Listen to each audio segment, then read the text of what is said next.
No voy a prender mi cámara porque estaba probando antes de que todos entraran y se dañó. Entonces, lastimosamente no les voy a poder prender la cámara, pero como ya nos presentaron, la charla de hoy va a ser sobre mecanismos de defensa del yo y va a estar a cargo pues de mi persona y de Kenner Reyes. Entonces, dividimos lo que sería la presentación en tres partes importantes, una pequeña introducción a lo que sería el aparato anímico con las dos teorías de Freud.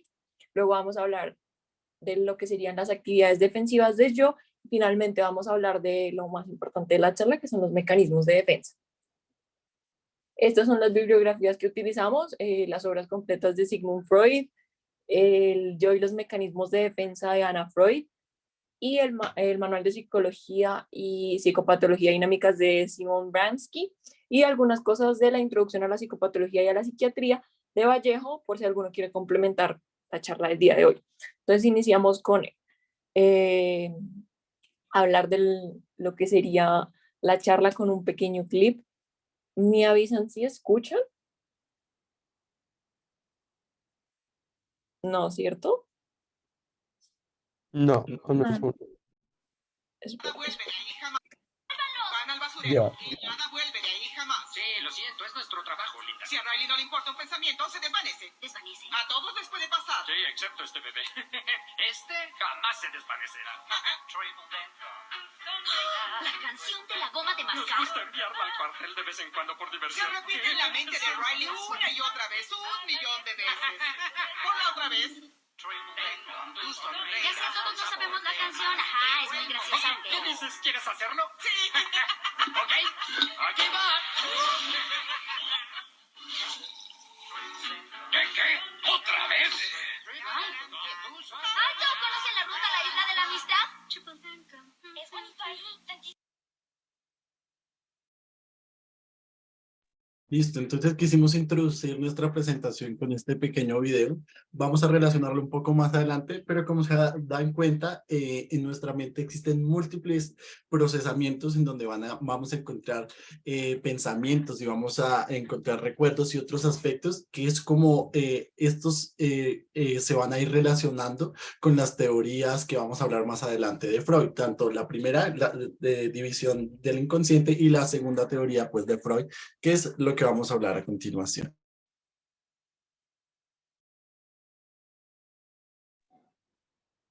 Van al basurero y Entonces, ya para hablar de lo que sería la primera teoría estructural, vamos a tener en cuenta de que Freud lo que va a plantear principalmente son unas instancias anímicas para plantear su modelo de visión topográfica de la mente humana. Inicialmente lo que nos va a decir es que se va a tener una situación que se va a denominar como consciente, que él plantea que no solamente va a ser la esencia de lo psíquico, sino que va a ser una característica de esa instancia de lo psíquico. Esto puede ser un poco confuso de entender e incluso él mismo plantea que algunas personas, especialmente, no sé, los psicólogos que se empiecen a meter a lo que sería el ámbito del psicoanálisis, van a encontrar esto un poco extraño de entender, ya que van a considerar algo fuera de su pensamiento que lo psíquico no sea algo consciente. ¿Por qué? Porque él va a plantear que el hecho de ser consciente o la definición de la conciencia va a ser una expresión puramente descriptiva. Esta descripción lo que nos va a querer decir es que se va a invocar una percepción inmediata, es decir, lo consciente va a ser lo que en ese momento se está percibido de manera inmediata. Esto quiere decir que lo consciente no siempre es duradero, es decir, en algunos momentos lo consciente puede estar latente, siendo entendible estar latente que ésta sea susceptible de conciencia. Eso incluye el otro término que va a ser lo que él inicialmente planteaba como el inconsciente. El inconsciente sería todo eso que ya no está en la conciencia, sino que está latente o susceptible a conciencia. Van a ser todos esos impulsos instintivos que van a estar dentro de las personas.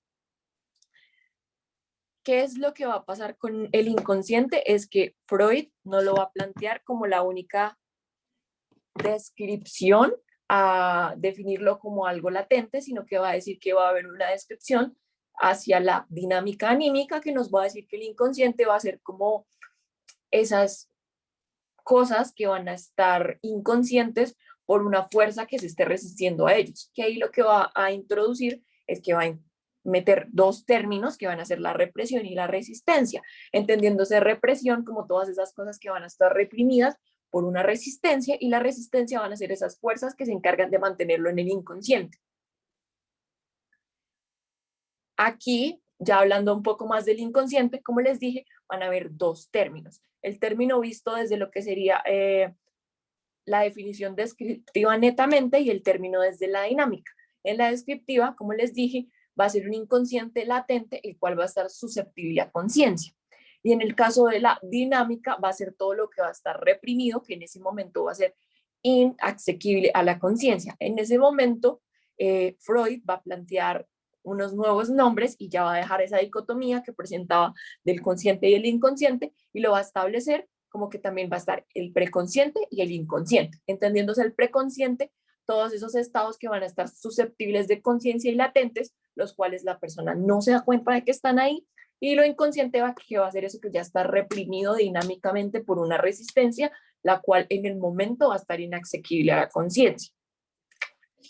Ahí entra una de las cosas que se va a tocar más a fondo en lo que sería la segunda teoría, que es la instancia del yo. Y el yo se va a decir que va a ser una instancia anímica, la cual va a ejercer un control sobre todos los procesos parciales de la persona, mediando algunas instancias anímicas de las cuales hablaremos posteriormente, y que en la noche él va a ser el encargado de realizar una censura anímica sobre los sueños para evitar que algunas cosas del inconsciente salgan a luz.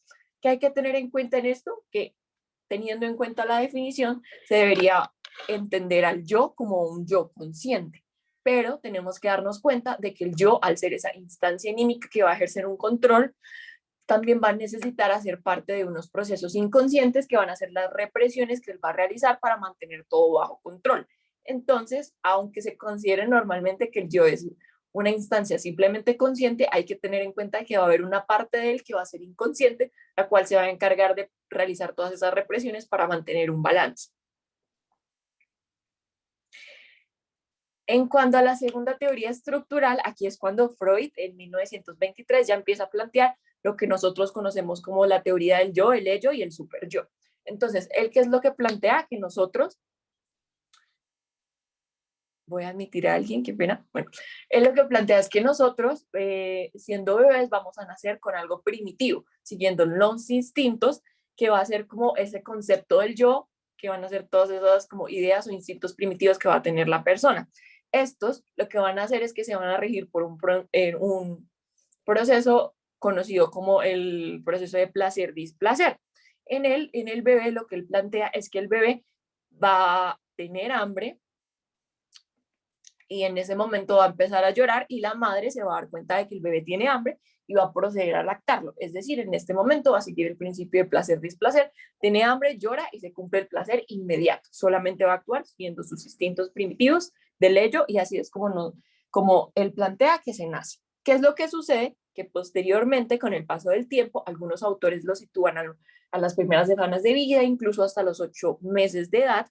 El bebé va a tener hambre, va a llorar, y por alguna razón la mamá no va a acudir a satisfacer su necesidad inmediata. Entonces, ¿qué es lo que va a suceder? Inicialmente, lo que va a suceder es que el bebé va a empezar a tener unos pensamientos alrededor del hecho de lactar, es decir, se va a imaginar a la madre lactando, al seno de la madre, al seno en la boca del bebé, que incluso él lo representa metiéndose a la boca el dedito gordo, simulando que es el seno, o incluso se lo imagina cuando tiene los chupos o incluso el biberón. Eso es lo que va a presentar, es que inicialmente el bebé va a hacer una reproducción alucinatoria de lo que sería el proceso de lactar para tratar de satisfacer su necesidad. Si no se satisface la necesidad, el bebé va a pasar a una siguiente etapa, que es donde él ya no va a tener esa reproducción alucinatoria en donde va a haber el hecho de lactar, sino que el bebé va a empezar a imaginarse todo lo que sería alrededor de lactar. Esto se va a conocer como una reproducción en pensamiento. Este va a ser el primer esbozo del pensamiento, y se dice que se presenta por el aplazamiento de lo que sería el conseguimiento del placer en ese momento, el placer instantáneo, y esto es lo que nos va a introducir el nuevo principio de realidad, que va a ser como ese yo primitivo que va a empezar a tener el bebé, el cual se va a regir por la realidad, y lo que va a hacer específicamente es va a empezar a aplazar lo que sería la satisfacción para un momento más adecuado con el fin de recibir un placer mayor. Es decir, va a empezar a evaluar lo externo, en las percepciones externas, y se va a adecuar a las situaciones según la realidad. Entonces, acá empezamos con la misma frase con la que inicia la película Intensamente. ¿Alguna vez se han preguntado cómo funciona tu cabeza? Pues básicamente esto es lo que podemos ver con todos estos estudios. Entonces, en este momento Freud empieza a decir que la conciencia es solo la superficie del aparato anímico y empieza a dividir el mundo en dos partes, la parte exterior y la parte interior. Entonces, habla de que hay una parte exterior de donde vienen todas las percepciones sensoriales, todas las visualizaciones, el audio, todas esas cosas que vemos, pero que también hay una parte interior o de adentro, que es donde se ven todas las sensaciones y sentimientos. Entonces empieza a hablar que hay todo un proceso en donde todo lo que está consciente pasa a nuestro inconsciente, convirtiéndose en huellas amnésicas, para continuar en el preconsciente, y dice que de acá es de donde van a venir los recuerdos. Va a haber esta reanimación de los recuerdos del sistema amnésico. Entonces, es como el ejemplo que se mostraba en el video. Nosotros vemos un comercial. Este comercial es una percepción sensorial, algo que viene desde afuera.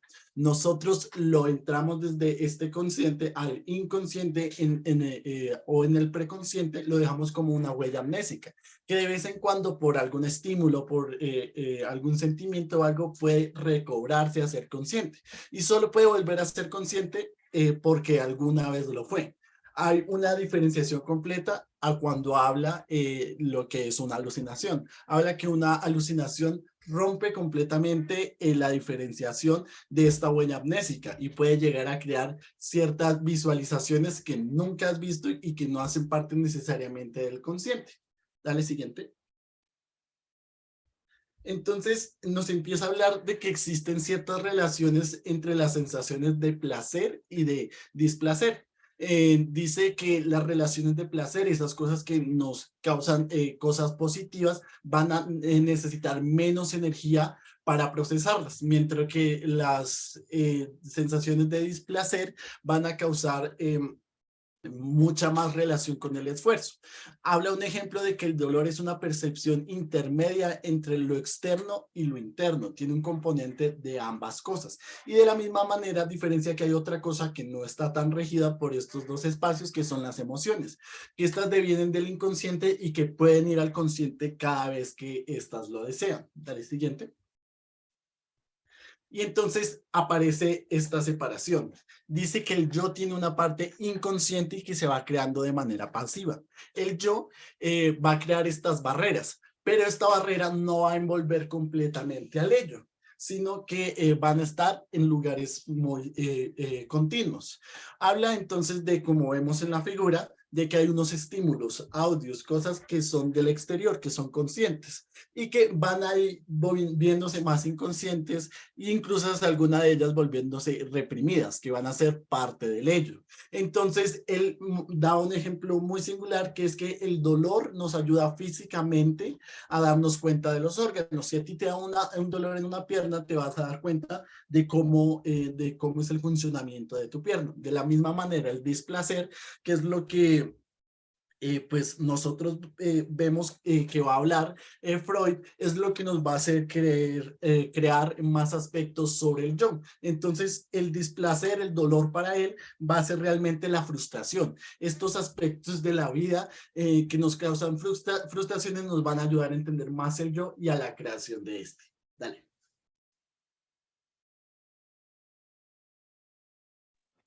Entonces, ya hablando de lo que sería el super yo, se va a decir que el super yo va a ser como una subdivisión o una pequeña parte dentro del yo, el cual va a ser el portador de los valores éticos de la especie, que se tiene en cuenta de parte de Freud. Freud plantea que alrededor del tercero, cuarto, incluso quinto año de vida, va a empezar a diferenciarse a partir de lo que sería el yo, una serie de funciones específicas que van a crear esa conciencia moral.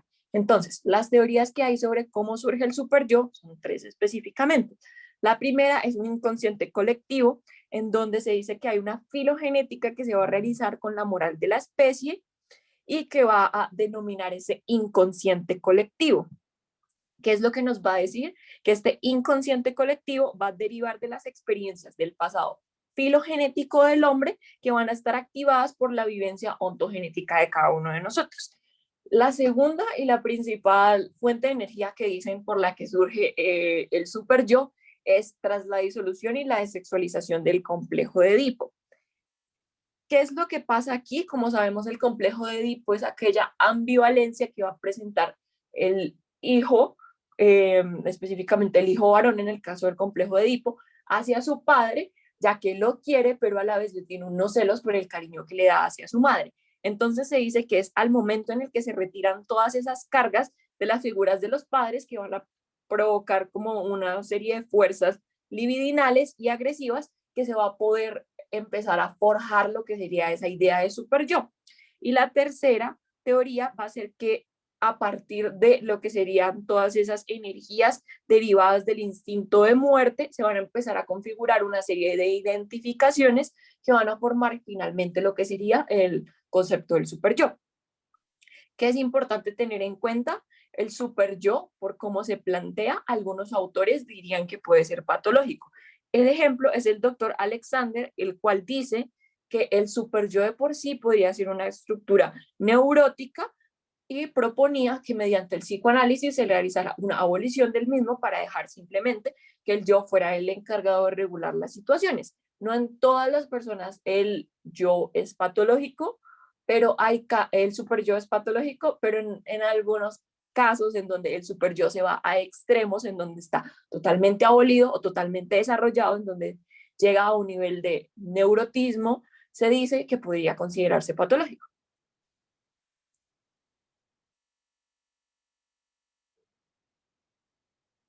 Bueno, entramos entonces en las actividades defensivas. Entonces dice que el yo, siempre que entre en actividad, todas aquellas situaciones del ello va a entrar en defensa. Todos aquellos instintos que quieran salir, el yo no quiere permitir que salgan.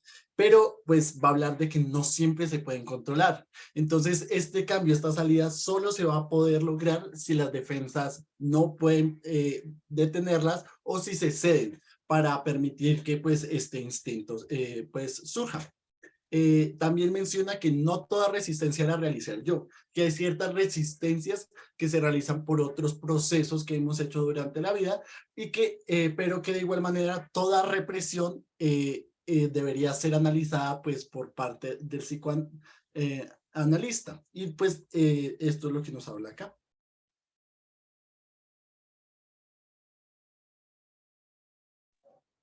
También nos habla de una defensa frente a los afectos. ¿Qué tenemos que tener en cuenta frente a esto? Es que nos vamos a dar cuenta que el yo lo que va a empezar a hacer es combatir todos esos derivados del ello que van a empezar a introducirse en su territorio del yo para aflorar a lo que sería la conciencia y poder obtener así la gratificación de pues todos sus instintos y placeres en el momento. ¿Qué es lo que también va a realizar el yo? No solamente una defensa contra esos instintos, sino también una defensa contra todos esos afectos asociados a aquellos impulsos instintivos. Entonces, ¿qué es lo que podemos ver? Que él va a rechazar esas exigencias instintivas y de la misma manera que rechaza esas exigencias va a empezar a rechazar todos sus afectos. Por ejemplo, ya sea amor, nostalgia, celos, no sé, resentimiento, todos los afectos que se relacionen con el deseo sexual o incluso con impulsos agresivos, lo que va a empezar a hacer es que deben resignarse todos esos afectos para empezar a soportar ellos mismos una serie de transformaciones o una serie de dominación por parte del yo para poder defenderse de ellos. Como les dije, de la misma manera en la que se va a defender el yo contra el instinto proveniente del ello, se tiene que defender de sus afectos. Es aquí cuando aparecen ciertas manifestaciones defensivas permanentes. Entonces, ¿qué es este término que mencionó Freud?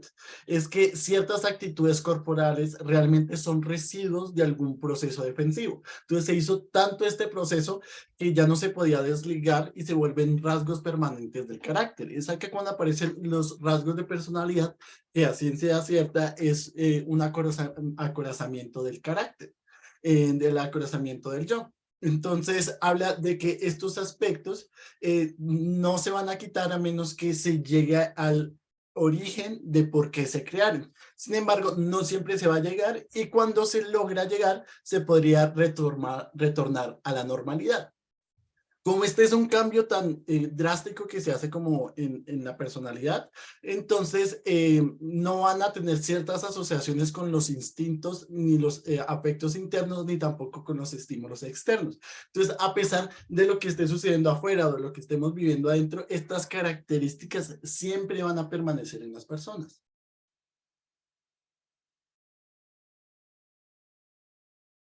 Entonces, habla de que las actitudes cambian cuando se intenta hablar de los síntomas y de su ansiedad. Entonces, el acercamiento a todos estos afectos reprimidos va a hacer que el yo trate de hacer de una defensa porque no se quiere permitir que estas cosas salgan pues al consciente, hacia el examinador.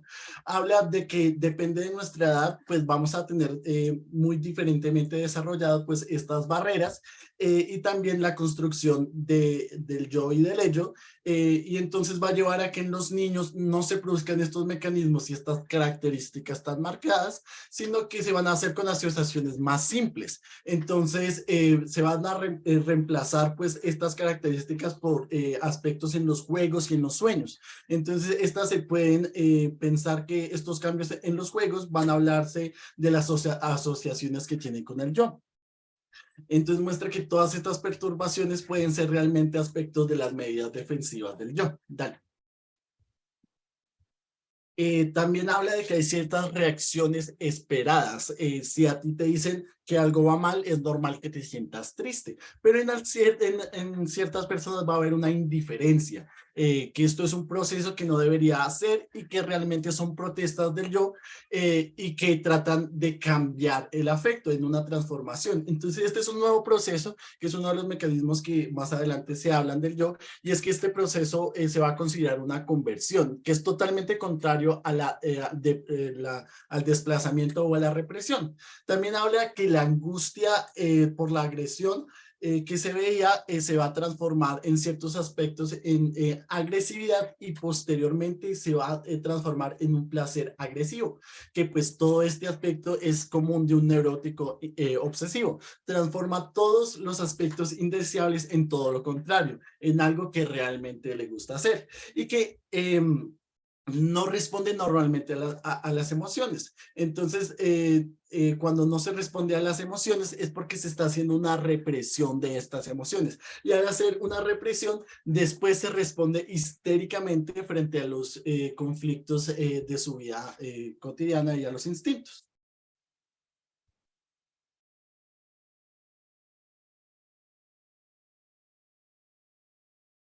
A continuación, para empezar a hablar de los mecanismos de defensa, les tenemos un pequeño clip de un video el cual se explicará posteriormente. Entonces, ya lo voy a poner.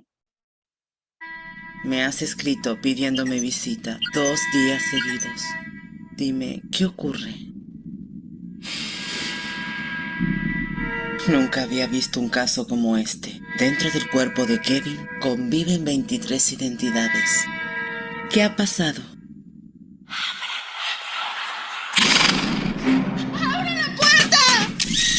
Hay una flor en las almohadas, en el baño, como si le importáramos.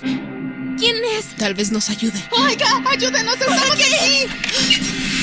No se preocupen. Él sabe por qué están aquí y no está permitido que las toque. Él lo sabe.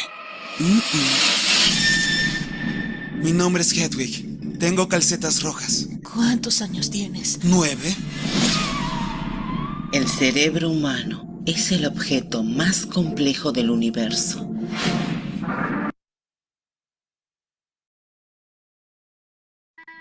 Me has escrito pidiendo...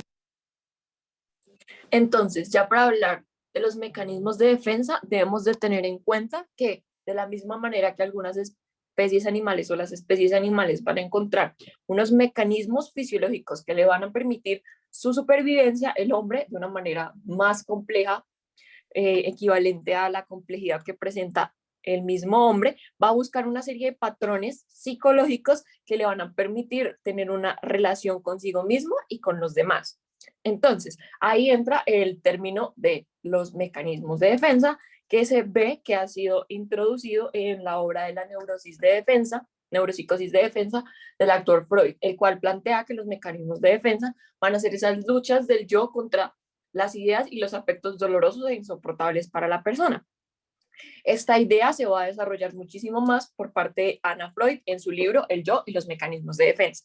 Entonces, ¿qué es lo que se plantea? Que los mecanismos de defensa, también referidos en alguna otra bibliografía como mecanismos de adaptación, se van a definir como todos esos procedimientos inconscientes que van a ser intra e interpsíquicos, de los cuales se va a valer el yo para hacer una serie de cosas. 5 específicamente. La primera va a ser disminuir todas esas tendencias opuestas que se van a presentar frente a las diferentes agencias de las personalidades, de la personalidad en la persona. También va a servir para manejar la ansiedad resultante del conflicto intrapsíquico que va a tener la persona por las relaciones que se presenten con los demás. Va a ayudar a disminuir las frustraciones en la persona, preservar el autoestima y ayudarlo a adaptarse a la realidad e incluso modificarla y hacerla más tolerante. ¿Qué es lo que vamos a tener en cuenta ahí? De que uno, esos patrones de modificación de los cuales estamos hablando pueden ser autoplásicos, que es cuando el yo intenta hacer el cambio en el mismo yo, como en la misma instancia anímica, o aloplásticos, cuando lo que se intenta hacer es un cambio hacia el exterior, es decir, al mundo circundante. En otra literatura, los mecanismos de defensa son resumidos simplemente a que van a hacer ese intento del yo para reducir la ansiedad por una discrepancia entre el ello y el superyo. Entonces, cuando es patológico, se va a considerar de que ningún mecanismo de defensa es netamente patológico y ninguno se puede utilizar aisladamente. Es decir, en una persona común y corriente, los mecanismos de defensa se van a utilizar conjuntamente entre varios para poder cumplir todas estas expectativas de las cuales les acabo de nombrar. Pero se dice que la calidad de adaptativo o de defensivo de los mecanismos de defensa va a depender de 3 factores importantes. La masividad con la que se emplee el mecanismo, es decir, que tanto se emplee el mismo mecanismo o que se utilicen otros mecanismos para poder afrontar las situaciones, la estereotipación en cuanto a los mecanismos y lo que sería la especificidad, que van a ir más relacionados nuevamente con lo que sería el uso de solo ciertos mecanismos de defensa en vez de implementar todos los mecanismos para enfrentar estas situaciones. Ya entrando a hablar de algunos mecanismos de defensa, si ahondamos mucho más en el tema, nos vamos a dar cuenta que hay probablemente más de 15 mecanismos de defensa descritos, pero vamos a hablar de algunos específicamente para que entiendan, aprendan a diferenciarlos en la práctica, entiendan un poco el trasfondo de los mismos. Y pues ya, si alguno quiere complementar, como les digo, hay muchísimos más. Que hay que tener en cuenta que pues el primer mecanismo del que vamos a hablar es el desplazamiento. ¿A qué se refiere el desplazamiento?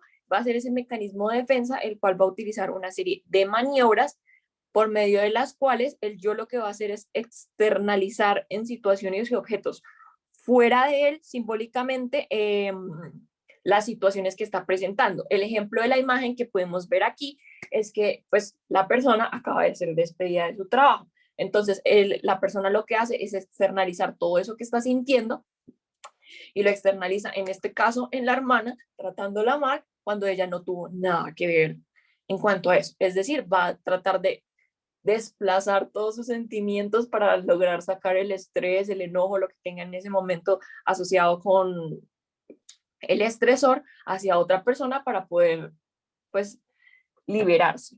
El siguiente mecanismo de defensa va a ser el mecanismo de defensa de la negación. Ese mecanismo de defensa, el principal objetivo va a ser el proteger el yo de las cosas que la persona no es capaz de lidiar. Es decir, lo que va a hacer es negar todas las situaciones, anular la percepción de todos esos eventos externos, los cuales son dolorosos para el yo. El ejemplo que está ahí es que por lo menos le están refiriendo a la persona que él tiene un problema porque está absolutamente súper sucio su cuarto. Entonces ella lo que hace es negarlo inmediatamente para no estresarse con la situación y decir que en realidad no, que está bien y que no tiene un problema. Eso es en cuanto a la negación.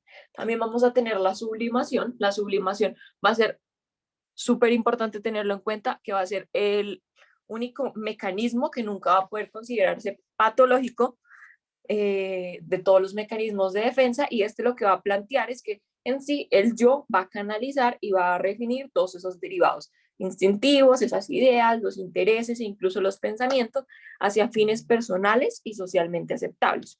Es decir, un ejemplo de ello, como vemos en la imagen, es que la persona está estresada y lo que está haciendo es canalizar todas esas emociones que está teniendo en el momento y las está liberando con un fin más adecuado, como es el hecho de bailar. Entonces dice que por fin se puede desestresar bailando porque es su manera de lidiar con las cosas. El siguiente mecanismo es el mecanismo de la represión, que nos vamos a dar cuenta que es un mecanismo básico de defensa y demasiadamente importante. ¿Cómo se define? Se dice que se puede definir desde un punto de vista descriptivo dinámico como un conjunto de operaciones defensivas, las cuales van a bloquear una serie de impulsos instintivos, anhelos, tendencias, pensamientos, fantasías e incluso ideas que serían inaceptables para la personalidad de la persona. Se dice que ahí puede haber una represión primaria o una represión secundaria. La diferencia que hace Freud entre la represión primaria y secundaria va a ser básicamente de dónde viene bloqueada, y la manera más fácil para entenderlo es un ejemplo de una persona en una fiesta, que el invitado empieza a beber y se pone pues bastante alcoholizado. Entonces se dice que la represión secundaria va a ser de dejarlo entrar a la fiesta, cuando se ponga alcoholizado, echarlo, es decir, como que bloquearlo después, o simplemente no le vamos a dejar entrar, es decir, no vamos a acceder a ese pensamiento o esa situación en sí. Un ejemplo ahí es que el ejemplo claro que está en la imagen, es que le están comentando al sujeto de que escuchó que sus padres están divorciados, y lo que hace es simplemente suprimirlo, hacer como que no existe y decir que se encuentra absolutamente bien.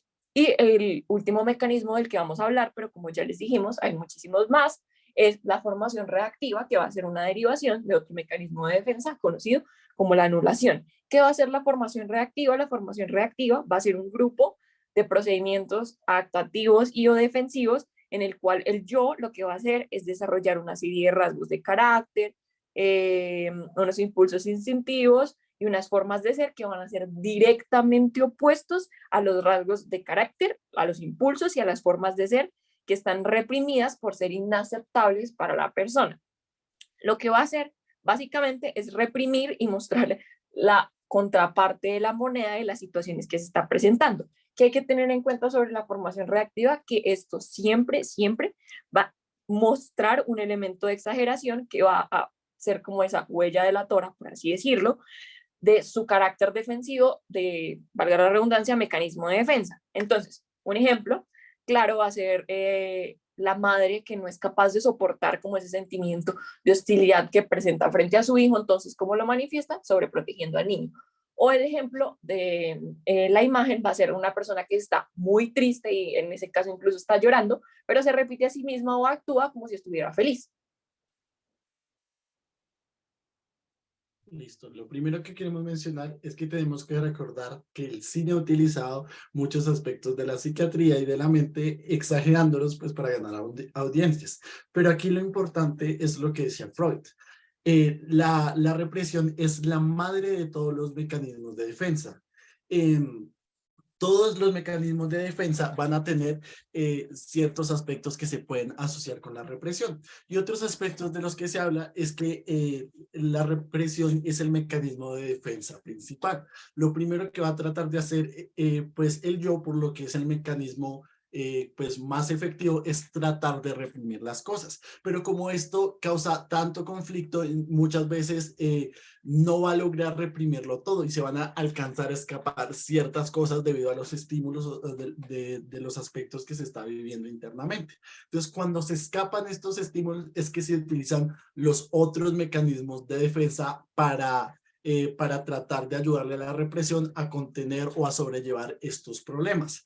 Ya es importante pues mencionar que una misma persona puede utilizar al mismo tiempo varios mecanismos de defensa, y esto le va a ayudar a sobrellevar este disconfort que está viviendo. Pero que cuando la represión llega a lo máximo, al mayor punto, pueden pasar dos cosas: o pasar a una actitud alucinatoria, o por el contrario, causar una disociación en la personalidad.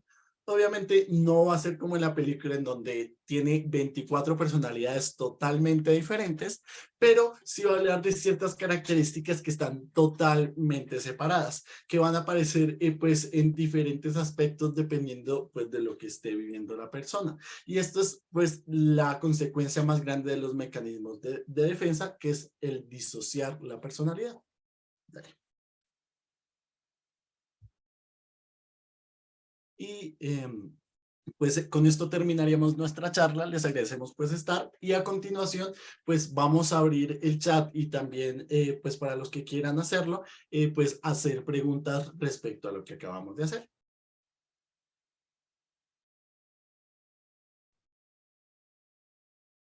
Recuerden que, como dijo Kenner, pueden levantar la mano y decir la pregunta pues con el micrófono, o la pueden dejar por el chat.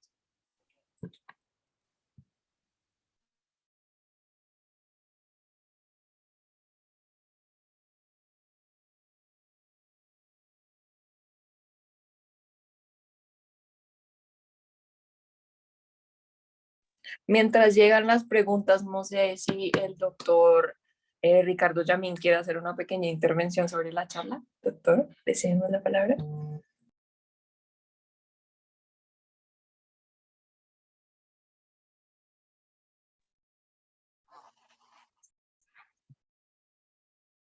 Pues es un gusto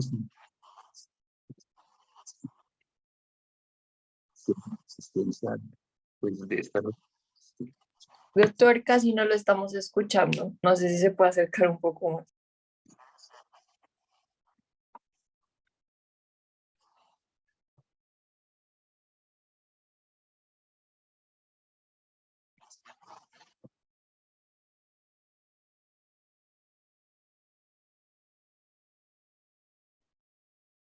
¿Pueden escuchar? Ahora sí, doctor. ¿Todos me oyen? Sí, doctor, ya lo escuchamos. Bueno, les decía que es la primera vez que tengo yo conocimiento que hagan este tipo de reuniones. Y a pesar de que el tema puede parecer muy denso y confuso, hay muchas formas de entenderlo, ¿no? Porque esto es un resumen casi que ejecutivo de un gran pedazo de toda la obra freudiana, que es inmensa. Para empezar, pues se citaron solamente 2 libros de Freud de lo mucho que escribió. Uno que es un libro que escribió quizá el más famoso y el más conocido, que es La interpretación de los sueños, en el cual describe bien ese modelo que él intentó inventarse para tratar de explicar cómo funcionaba, así como el aparato respiratorio.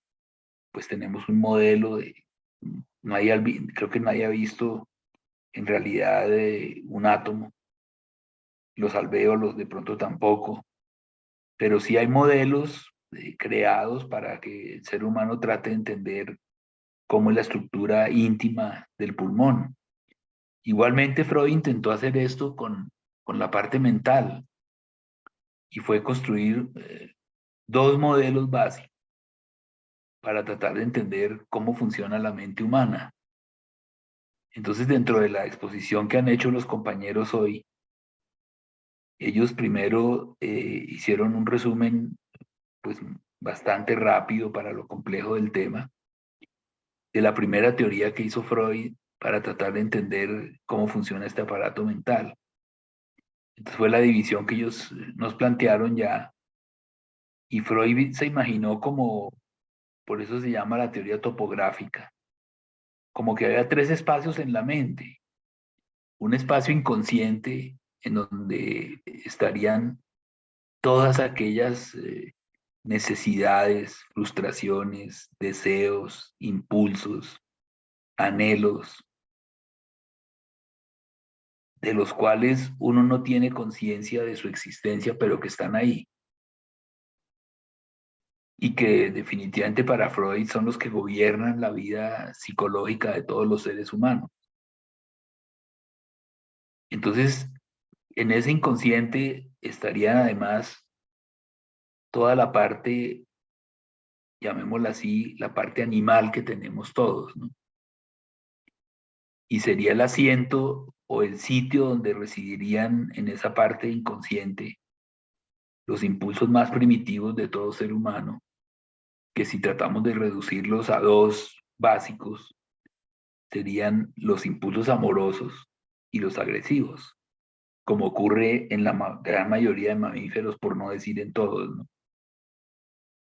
Entonces, en ese inconsciente estaría además una gran cantidad de contenidos que seguramente tengan alguna o mucha influencia genética, todavía no lo sabemos. Pero eso explicaría también por qué a veces entre padres e hijos hay parecidos que son sorprendentes, ¿no? Entonces, por decir algo, si el papá ha sido maltratador, con frecuencia el hijo puede ser maltratador. Uno de esos aspectos, sin que sea el único, podría ser hereditario. Eso no está demostrado todavía. Todos esos impulsos, deseos, lo que Freud llamó pulsiones, que son todos los instintos, básicamente, como decía, agresivos y amorosos, serían inconscientes. Un ejemplo clínico de eso es frecuente, ustedes habrán visto, que una niña le dice a la otra, ay, fulanito, ese es, uy, no, es un imbécil, es un idiota, es no sé qué. Y a los 2 meses están cuadrados, son pareja. ¿Qué había pasado? La amiga que sí la conoce le dice, ¿qué? ¿A usted le gusta ese tipo? Y la otra se pone furiosa, le dice que no. ¿Qué habría podido pasar? Que en un principio el impulso amoroso era inconsciente y solo aparecía en la conciencia lo agresivo.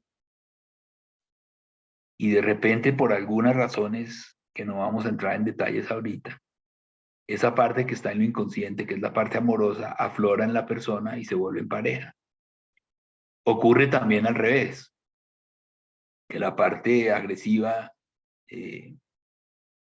puede ser la consciente o la inconsciente eventualmente, y en un momento dado surgir la otra parte y cambiar el tipo de relación que tiene la persona. Entonces, en ese primer modelo de la mente, Freud divide la mente en 3 espacios psicológicos, que serían lo consciente, que es de lo cual nos damos cuenta, lo preconsciente, que es todo aquello que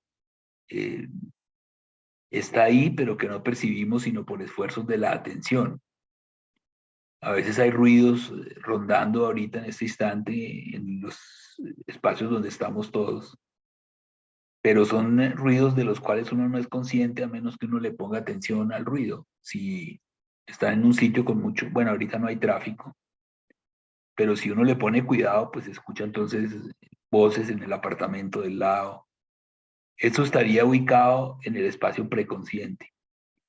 Y la conciencia es lo que creemos, a diferencia de Freud, que nos gobierna a nosotros nuestra conducta. Eso explicaría también por qué hay personas que sistemáticamente hacen vínculos de pareja con gente maltratadora. Y si el personaje o la personaje no los maltrata, entonces ya no les gusta. Dicen, no, es que él no... Ay, pero es que siempre me resultan así. Y lo que Freud logra explicar es que a nivel inconsciente hay aspectos de esa persona que sin darse cuenta la llevan a buscarse siempre personas que la maltraten. Nos hablan los compañeros después de una segunda teoría que él diseñó en 1923, en otro trabajo que se llama El yo y el ello, porque la primera se le quedó corta. Él había muchos pacientes que no lograban entender con la sola teoría de lo consciente, lo preconsciente y lo inconsciente. Entonces diseñó un segundo modelo que también sigue siendo útil en clínica y que no desplaza al primero, creo yo que los complementa, que es el del yo, el superyo y el del ello. El ello se podría, aunque no exactamente, pero se podría asimilar a lo inconsciente. En el ello residiría todo aquello instintivo, primitivo, animal que todos tenemos. Y son los instintos básicos también de los mamíferos, ¿no? Ya los mencionamos, serían básicamente impulsos, instintos o pulsiones agresivas y o amorosas, o ambas que todos tenemos. En el yo estarían ubicadas todas esas funciones de las cuales somos en general conscientes. Eso incluye todas nuestras funciones cognitivas, intelectuales, las habilidades motoras, todo lo que nos permite estar metidos en la carrera de medicina conscientemente. Y estaría una tercera instancia en la cual ellos también se detuvieron, que es muy importante, que es el superyo. El superyo en esta teoría, que es la teoría estructural de Freud, segunda teoría estructural, porque la primera ya la mencionamos, estaría en este superyo ubicado toda aquella parte que es la moral de uno, los principios, lo que lo hace a uno actuar de una manera honesta. Y es la parte que nos permite estar reunidos a esta hora de la noche, un día entre semana, cuando mañana tenemos todos que trabajar seguramente, ¿no? Entonces, es la conciencia moral de uno. ¿Cómo la ve uno en la clínica? Con frecuencia la ve uno en los sentimientos de culpa. Entonces, hay gente que definitivamente el superyo es muy laxo. Entonces, prácticamente no sienten culpa de nada. Un ejemplo de eso, pues quizá el más frecuente en clínica son los cachos, ¿no?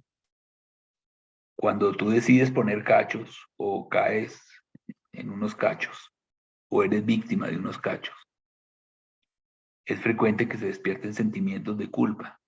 ¿De dónde vienen? De la instancia del superyo, que además no solo tiene un efecto punitivo, o poníamos el ejemplo cuando hace un rato revisamos las diapositivas,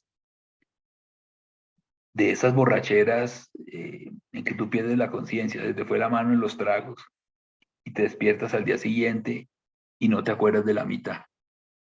Se te borró la mitad de la película. Allí entra también la parte punitiva, superyoica, decimos los que estamos en salud mental, que te hacen sentir culpa de cosas que en realidad pues tú no te acuerdas, ¿no? Dicen, ¿será que la embarré o será que no la embarré? Pero el superyo también tiene una parte positiva en su funcionamiento. Un superyo sano debe permitirle a uno también la relajación suficiente para poderse gozar los momentos ricos, deliciosos de la vida, para poder, como dice nuestra vicepresidenta, para poder vivir sabroso. Si uno tiene un superyo muy estricto, entonces le cuesta mucho trabajo disfrutar esos momentos de la vida. Entonces, si se va a tomar un trago, pues resulta que mañana tiene un parcial, entonces ni se goza el trago porque está atormentado por el parcial, pero tampoco puede estudiar tranquilo porque está siempre pensando, ay, si pudiera tomarme el traguito. Entonces, todos esos son modelos que se inventó Freud para tratar de entender cómo funciona el aparato psíquico del ser humano. Es el único modelo, y eso lo hace, quizá lo identifica como único, que contempla la existencia en el ser humano de una parte de su psicología de la cual uno mismo no se da cuenta. Un ejemplo es que a veces quien le hace caer uno en cuenta de cosas de uno mismo que uno no había notado nunca, pues es la pareja que lo conoce.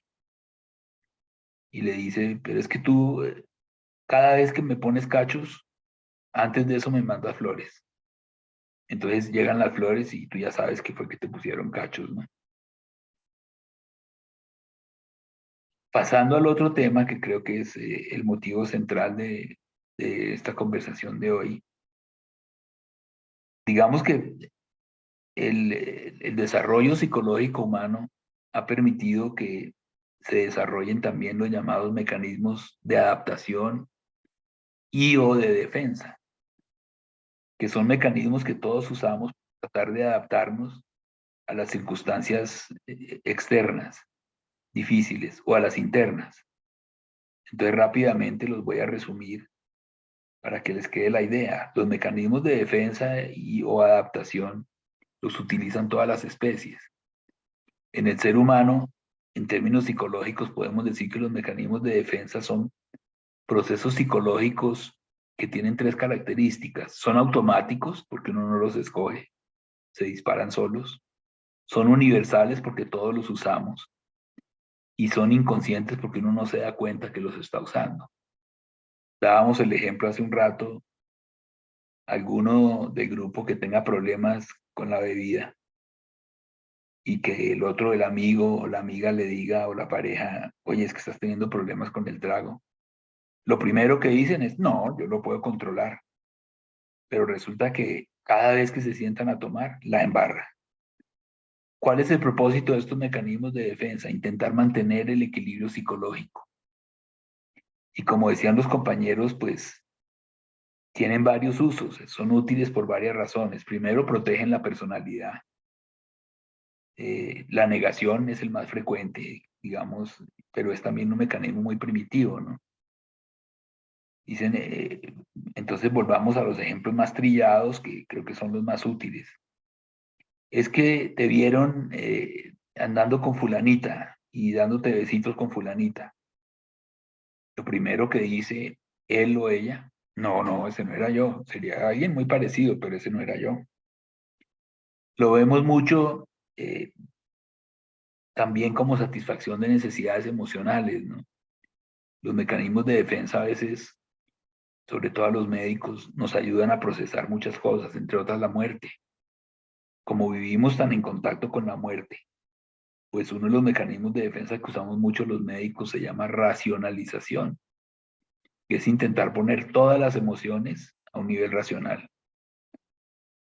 Entonces, uno observa ya con la experiencia que los médicos sí tenemos una actitud en general distinta frente a la muerte que el resto de las familias y que el resto de miembros de la familia. El mecanismo de defensa permite también establecer como un cierto equilibrio y conservación del mundo interno, sin que uno se despelote ni se desintegre, ni se desestructure, ni se enloquezca, ¿no? Pero a veces también los mecanismos de defensa sirven para bajar la tensión y la angustia de uno, ¿no? Entonces, uno no ha estudiado nada para el parcial y usa el mecanismo de defensa, por ejemplo, nuevamente el de la racionalización. Entonces dice, no, yo con lo que más o menos sé yo paso, y resulta que te tiras el examen. Pero los mecanismos de defensa finalmente también nos permiten modificar la realidad difícil por una más tolerable y aceptable. Cuando ya tenemos ciertos años, uno de los mecanismos de defensa que usamos, porque la sensibilidad de uno se incrementa y es frecuente, es una especie de negación. ¿Cómo la usamos? Pues no viendo noticieros, ¿no? Si tú miras el noticiero de hace 8 días, en general nuestros noticieros tienen los mismos contenidos que se repiten cada día y no cambian mucho de un día al otro. Entonces, o estos programas amarillistas del domingo por la noche, que los habrán visto Los Informantes y el que hay después de Manuel Teodoro. O sea, tras de que es domingo por la noche, que es un día difícil, si uno ve un programa de esos, pues a menos que tenga uno un super yo bastante estricto y que tenga una capacidad de negación importante, no es difícil que después de un programa de esos donde solo presentan violaciones, homicidios, el sueño de uno se trastorne, ¿no? Entonces, quizá el resumen más importante de toda esta conferencia es que ustedes puedan entender que utilizamos todos mecanismos de defensa y los usan nuestros pacientes. Entonces, una de las cosas que los pacientes usan más frecuentemente es negar. Los que van a hacer medicina interna, entonces le dicen, pero usted se ha estado tomando la medicina con juicio. Y, sí, doctor. Y el familiar que está al lado dice, no, doctor, la verdad es que él hay días que no se la toma. Y uno, por eso explica a uno que la atención no se regula. ¿De qué depende la salud mental o la enfermedad de uno en términos de mecanismos de defensa? Ya lo decían los compañeros. Primero, La gente más sana pues tiene más recursos, entonces utilizamos más mecanismos de defensa, más variaditos. Hay varios, pues Ale decía que 5, ¿no? Hay más de 100 mecanismos de defensa descritos, ¿no? Hay somatización, hay formación reactiva, que ya lo mencionó, hay negación, hay proyección, hay conversión, hay disociación, hay racionalización, y todos se pueden explicar. Las personas tienden a usar más unos que otros. La gente que es más sana, pues tiene un recurso más variado de mecanismos de defensa. Cuando tengan la oportunidad, si no la han tenido, de rotar directamente en psiquiatría, verán que los pacientes esquizofrénicos pues utilizan mecanismos de defensa muy básicos y la mayoría pues tienen mecanismos de defensa que son muy pobres, ¿no? Utilizan con frecuencia solo la negación. ¿De qué más depende la salud mental? De el grado en que el mecanismo de defensa te domine la conducta y te trastorne la adaptación, distorsionando tu personalidad y la realidad externa. Entonces, un indicador de salud mental con base en todo esto que hemos hablado hoy, se puede medir también con el grado de aceptación de la realidad externa que tenga la persona. Por eso yo siempre les insisto que, por lo menos en psiquiatría, los representantes de la realidad para el paciente, pues debemos ser nosotros, porque generalmente suponemos que nosotros somos más sanos que los pacientes, aunque a veces no sea así por ciertos eventos y ciertos momentos, pues está uno más chiflado que el paciente, ¿no? Me dice Ale que hay unas preguntas en el chat, entonces dediquémonos a las preguntas del chat para no extendernos demasiado, que pues más de una hora de conferencia es demasiado fatigante. Ale, ¿las lees tú, porfa? Claro, doctor. La primera pregunta que hicieron es ¿qué tipos de factores determinan qué tipo de mecanismo de defensa, entre comillas, escoge realizar cada persona? Bueno, lo primero es que uno no lo escoge, ¿no? Acuérdense que la definición que dimos ahorita son automáticos, universales e inconscientes. Tú no dices, esta vez, para los cachos que puse, voy a usar la negación. Aunque hay un viejo chiste que dice que si te pillan con cachos, la primera estrategia y única es negar hasta morir. O sea, la negación primero hasta la muerte. Pero uno no los escoge. Se van adquiriendo a medida que uno va creciendo. Hay familias que tienden a ser negadoras. Entonces, por ejemplo, lo que más se niega quizás son las grandes disfunciones familiares, ¿no? Familias que funcionan con un grado de patología tremendo y las familias las niegan. Entonces lo vemos mucho en la clínica, como la mamá dice, no, es que yo quiero mucho a mi hija y la respeto mucho, pero llegan ustedes de la universidad y la mamá les ha esculcado toda la mesa de noche. Es que ya le organicé la mesa de noche, mijito. Entonces, son mecanismos que se aprenden, entre comillas, porque se van adquiriendo también por identificaciones, que es por un mecanismo que se produce en todos los niños en cierto momento de la vida, que es la necesidad de parecerse al adulto que está con ellos. Entonces, si el papá de uno, por ejemplo, ha sido una persona que tiende a somatizar, o la mamá, es factible que uno tenga ese mecanismo también integrado dentro de uno. Entonces, no se escogen voluntariamente, pero sí es muy frecuente en los médicos ver que el que más usamos, porque en general el médico tiene un nivel de inteligencia adecuado para usarlo, es la racionalización. Entonces, todo lo racionalizamos, ¿no? O sea, entendemos mejor lo de los pacientes que lo de nosotros. Lo de nosotros tendemos a negarlo. La racionalización es algo que también se observa mucho en las familias. Que son familias que todo lo racionalizan. Ellos dicen, no, nuestra familia nunca tiene conflictos, todo lo hablamos, todo lo... Y la experiencia nos enseña que no hay familias sin conflictos, hay unas con más conflictos que otras. Entonces la respuesta a esa pregunta es que no escogemos los mecanismos de defensa, ni hay clases para aprenderlos, pero uno sí ve que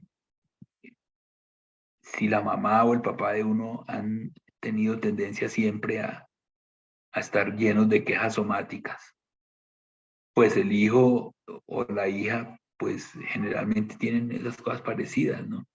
Como producto de una identificación desde chiquiticos con esos mecanismos defensivos.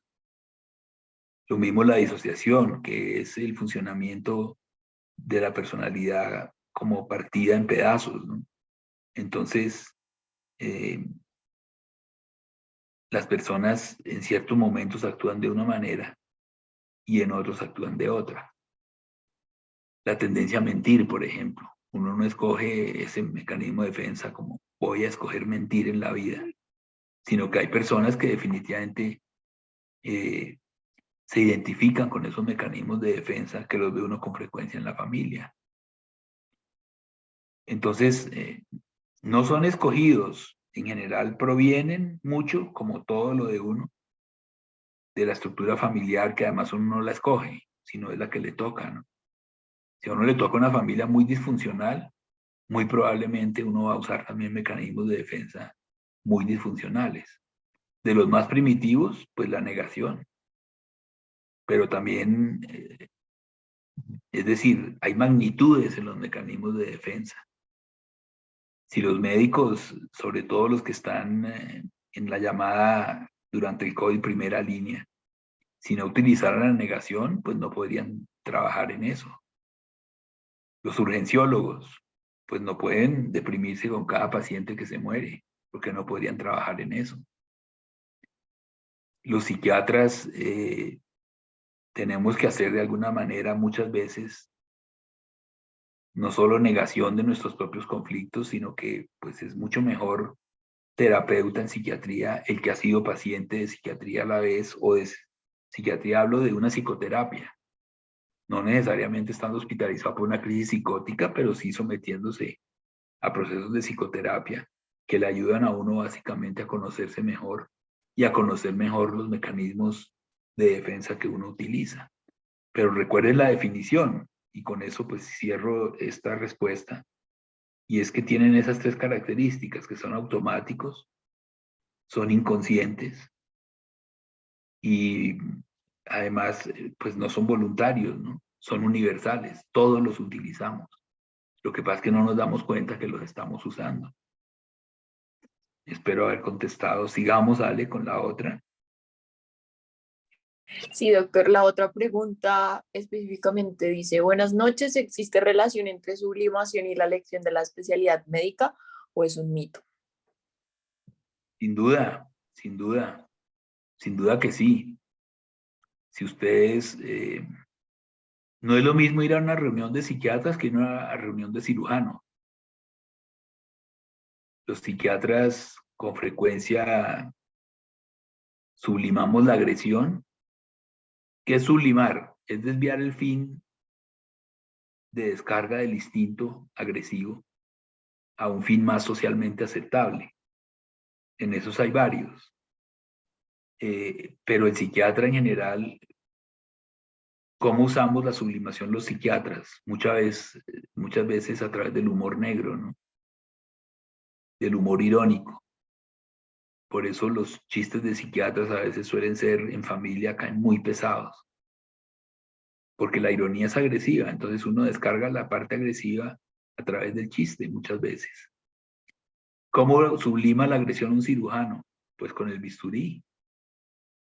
Porque si ustedes se ponen en la intimidad de la vida de un cirujano, pues no es tan fácil, por lo menos para mí hoy día, que ya soy veterano, imaginarme yo, empezando porque sería un peligro, pero agarrarle un bisturí para cortar a alguien, ya no. Ya la sublimación, el cirujano sublima mucha agresividad a través de su oficio. Por eso los que van a ser cirujanos tienen que estar preparados, aunque ese modelo ha cambiado un poco. Pero el nivel de agresión que maneja el cirujano en el trato interpersonal es mucho más grande que el que podemos manejar los psiquiatras, ¿no? Y lo manejan de unas formas que son difíciles de tolerar para muchas personas. Se tratan mal, te hacen quedar mal delante de los pacientes, te insultan, te vacían. Yo he tenido colegas y compañeros de ustedes que quieren hacer cirugía, y lo primero que les pregunto, por eso digo, el modelo ha cambiado un poco, pero sigue siendo, por lo menos entre nosotros, igual. ¿Tú estás dispuesto a que te echen la madre durante 4 años los instructores? Y hay unos que me dicen con frescura, sí, doctor, eso es parte de la formación. Entonces, algo que cada quien debe pensar, y es cómo sublima uno la agresividad, ¿no? Pero no solo la agresividad. A veces, los que han pensado en pediatría, por ejemplo, el pediatra inicialmente uno tiene la idea de que son seres muy amorosos, ¿no? Y que tienen que ser tiernos y que tienen que comprender la ternura del bebé, pero lo que también está obligado a pensar un pediatra es que tiene que poder sublimar la agresión que les produce las mamás de los bebés y de los niños. El problema de la pediatría no es el pacientico, sino la mamá, porque las mamás, la mayoría tienen pedazos que son insoportables, ¿no? Entonces sí, la sublimación es un mecanismo muy importante. Lo ve uno mucho en que tú llegas, el ejemplo estuvo bueno en la conferencia, tú llegas cargado a la casa de una cantidad de cosas agresivas, pero te diseñas un mecanismo de sublimación, no sé si todavía lo usan. En otras épocas era que si tenías chance, pues colgabas una bolsa de arena del techo, te ponías guantes de boxeo sin guantes y agarrabas la bolsa a golpes, ¿no? Algunos lo subliman con el deporte, otros lo subliman con distintos tipos de actividades y algunos volvemos al ejemplo incluso con el alcohol. Entonces ese es un ejemplo. El sublimar es bien importante poderlo hacer, ¿no? Que es descargar uno sobre todo las energías agresivas a través de mecanismos que no necesariamente le produzcan daño a otra persona. Y eso es lo que nos hace diferentes a los psicópatas, ¿no? En alguna ocasión un paciente decía, doctor, es que yo a veces siento unas ganas de matar y solo me alivio cuando salgo a la calle y le meto una puñalada a alguien. Y ahí sí ya puedo volver a la casa y dormir tranquilo. Y pues claro, eso lo pone a uno. Creo que no necesitamos hacer eso, ¿no? Ese es un individuo muy primario, incapaz de sublimar la agresión. Pero todos tenemos que tener capacidades de sublimar nuestros impulsos que están en el inconsciente, ¿no? Amorosos y agresivos. Sigamos, Ale, creo que hay otra más. Doctora, hay varias más. Para continuar con los mecanismos de defensa y ya luego pasar a unas preguntas que quedaron de las teorías de Freud. Dale. Dice, ¿cómo se hace para identificar cuando un paciente está utilizando un mecanismo de defensa y cómo desde el punto de vista del psicoanálisis se puede trascender y encontrar el problema que está desencadenando estos mecanismos? No, pues esa pregunta es, digamos, sencilla de contestar, pero es muy compleja. Porque identificar los mecanismos de defensa, primero, pues exige un entrenamiento, obviamente. Pero lo primero que tiene uno que poder hacer es mirarse uno mismo y tratar de encontrar los que uno mismo usa.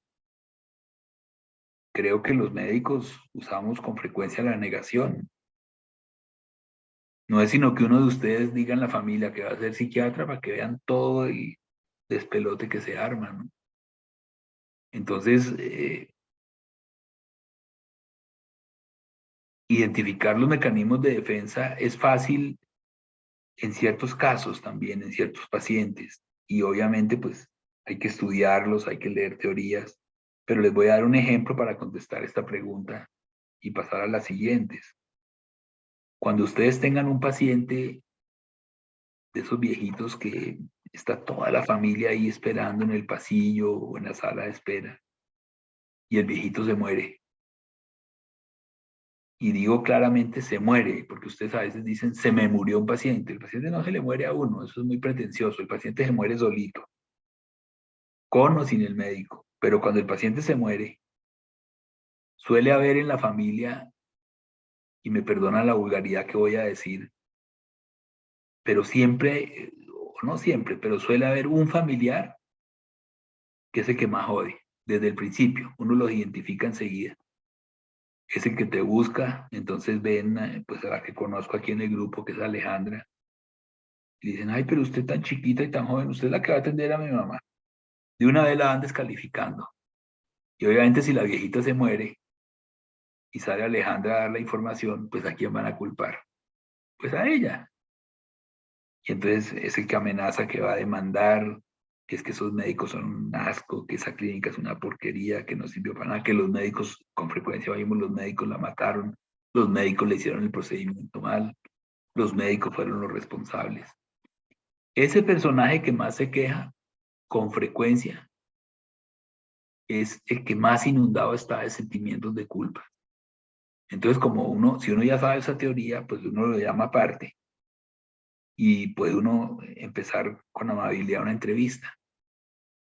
Y se lleva unas sorpresas. Ese personaje, el que más joroba, es el que más abandonada tenía a la viejita, el que nunca la visitaba, el que le sacaba la plata. El más calavera de todos los hijos era ese. Y justamente la culpa lo lleva a actuar así una vez que la viejita fallece. El familiar que ha tenido una relación como más armónica y más amorosa con la mamá, pues acepta la muerte con más tranquilidad, ¿no?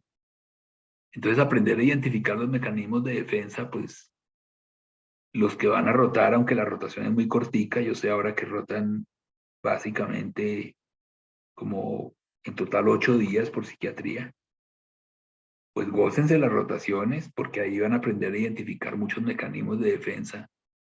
La somatización es fácil. Si tú tienes una pareja que se está quejando cada 2 días, usando un ejemplo que hablamos también hace un rato, pero si cada 2 días se queja de migraña, al día siguiente que está con gastritis, después que siente que está como con taquicardia, pues claramente está somatizando, ¿no? Entonces, para eso creo que es útil la psiquiatría para los médicos generales, para aprender a utilizar los mecanismos de defensa. La proyección, por ejemplo, es bastante útil, ¿no? Y la proyección también lo ve uno en el ejemplo anterior que yo daba, porque la proyección facilita echarle la culpa de las cosas malas al otro. Entonces, digamos que se hace a través de la experiencia clínica y también estudiando, pero en la vida también uno se va dando cuenta los mecanismos de defensa que usan los distintos miembros de la familia, ¿no? Hay unos que nunca aparecen en las reuniones familiares, pero que siempre cuando hay problema, esos son los primeros que llegan. Entonces, depende también de cada persona y de la experiencia que tengas, el poder identificar los distintos mecanismos de defensa. Tenemos más, adelante si hay tiempo. Pues. Sí, yo creo que lo mejor sería responder una última pregunta y las demás te las mando y yo se las comparto al grupo. Listo, perfecto. Listo. La última pregunta sería, teniendo en cuenta la teoría psicoanalítica, ¿cómo se vería afectado el yo y el ello en los trastornos mentales como esquizofrenia y TAP? Pues el yo básicamente es el que controla todos los impulsos. Y lo que uno ve es que en estos dos trastornos, sobre todo en la esquizofrenia, si uno lo pusieran a escoger entre esas dos entidades, de lejos escoge uno el TAP, porque son mucho más funcionales. La esquizofrenia te despelota mucho la personalidad, la desorganiza mucho y te daña mucho la capacidad de funcionamiento social, laboral, personal, de pareja. Entonces uno ve que en el paciente enfermo de esquizofrenia, lo que falla esencialmente es la represión. Entonces se les sale todo lo que tienen por dentro sin filtro. ¿Cómo lo ves tú en la rotación? Porque empiezan a echarte piropos, por ejemplo, desde el primer día. Uy, doctora, es que yo la amo a usted. O le dicen a uno, ay, doctor, usted cómo es de lindo y ni siquiera lo conocen a uno. Entonces lo que primero identifica uno en esos pacientes es que la represión falla terriblemente y van soltando todo lo que se les ocurre. En el TAB o trastorno afectivo bipolar, también hay varios mecanismos de defensa que fallan, pero digamos uno que ve uno con frecuencia en ellos es la negación, ¿no? Detrás de todo trastorno afectivo bipolar, si uno logra tocarle el punto al paciente, lo que hay es una gran depresión. Entonces, a veces tienen la oportunidad en una de las rotaciones de recibir al paciente en plena agitación maníaca, con todas las características del maníaco. Y si uno sabe tocarle el punto doloroso, el paciente de pronto se pone a llorar como un niño chiquito, porque está ocultando toda esa depresión a través de su manía, ¿no? Entonces, básicamente en los trastornos mentales lo que fallan son los mecanismos de defensa y eso hace que se le salga al paciente todo lo que tiene por dentro porque la represión falla. Pero por eso, como decíamos en la revisión de diapositivas que hicimos hace un rato, tenemos el dicho en psiquiatría que es absolutamente cierto, yo cada vez me convenzo de que así es.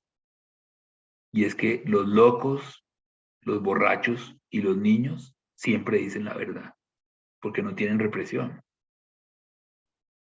Entonces le dicen a uno, no, pero es que usted estaba borracho, entonces uno dice, no, pues es que yo estaba borracho y yo cuando estoy borracho no soy yo. Y entonces el amigo le contesta, uy, pero qué desgraciados han parecido los dos. ¿Por qué? Pues porque cuando uno está borracho se le sale lo que de verdad es uno. No es que uno borracho deje de ser uno, es que de verdad muestra uno lo que tiene por dentro. Entonces muchas veces el más calladito del salón, el que nunca habla con nadie, se toma unos tragos y se enloquece por completo, agrede a todo el mundo, es el show de la fiesta, se usa palabras soeces todo el tiempo y arma el despelote, entonces uno ya dice, no, este tiene malos tragos, mejor nos vamos con él, ¿no? Los niños lo hacen quedar uno mal, pues niños pequeños, en el sitio más inconveniente posible. Entonces tú vas con el peladito al supermercado y es el que durísimo dice, ay, ma, pero ¿por qué vas a coger eso? Hay que pagarlo, no te lo eches en el bolso. Y pues los locos también, los locos finalmente le dicen a uno la verdad, ¿no? Hay muchos ejemplos de eso. Pero los locos, sobre todo, los locos, hablando de los esquizofrénicos y los maníacos, le dicen a uno verdades sobre uno mismo que a veces lo hacen poner a uno colorado, ¿no? Porque se la pillan rapidito, como no tienen represión, también tienen esa capacidad de captar lo del otro con mucha más facilidad y con frecuencia cierta. Entonces, con eso espero haber contestado verbalmente. Las otras preguntas, pues en la medida del tiempo se las puedo contestar y se las mando con Alejandra, podría ser, para que las tengan. Listo, doctor. Sí, aprovechen las rotaciones porque ahí es donde uno más aprende, viendo los pacientes, es donde puede uno entender mejor las teorías freudianas. Acuérdense que Freud fue un clínico siempre y todas sus teorías las sacó no de su imaginación, sino viendo los pacientes, ¿no? Tratando de entender mejor el funcionamiento psicológico. Listo, sí, doctor. Ya anoté las preguntas que faltaron, ahorita se las envío y Listo. pues apenas pueda, yo se las reenvío al grupo. Muchísimas gracias por asistir el día de hoy, la verdad estuvo muy chévere también la retroalimentación que nos diste al final y las preguntas, las respuestas de las preguntas que espero que hayan quedado claras para todos. Gracias por la asistencia y por el interés, les agradezco mucho y yo creo que nos estaremos viendo en clase o en las rotaciones. Listo, doctor, súper. Para los miembros activos que siguen conectados, recuerden que se les envió el link de asistencia y la palabra clave de esta charla va a ser inconsciente colectivo. Hasta luego, que tengan un feliz día para todos. Muchas gracias, doctor. Gracias, doctor. Gracias a todos. Muchas gracias. Gracias.